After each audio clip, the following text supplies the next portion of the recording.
মনে রাখবেন, ভাঙ্গা জিনিসগুলোকে আল্লাহ এমনভাবে সুন্দর করে নতুন করে সাজাবে, আপনাকে এমন সুন্দর জীবন দান করবে, যারা আপনাকে নামাতে চেয়েছিল তারা আপনি পর্যন্ত আর পৌঁছাতে পারবে না। সুবহানাল্লাহ।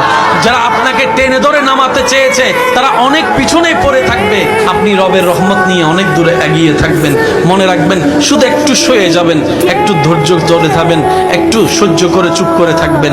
যত সইবেন তত পাইবেন, যত সইবেন তত পাইবেন।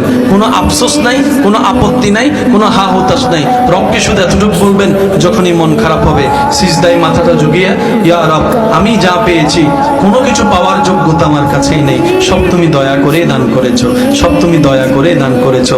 একটা জিনিস পাওয়ার যোগ্যতা আমার নাই, এই চোখ পাওয়ার মতো যোগ্যতা আমার কাছে নেই, এই কান শোনার মতো কান আমার কাছে নেই। আল্লাহ, কোনো কিছুরই পাওয়ার যোগ্যতা নাই, তুমি দয়া করে দেখার জন্য দুইটা চোখ দিয়েছো, তোমার দরবারে শুকরিয়া। সুবহানাল্লাহ।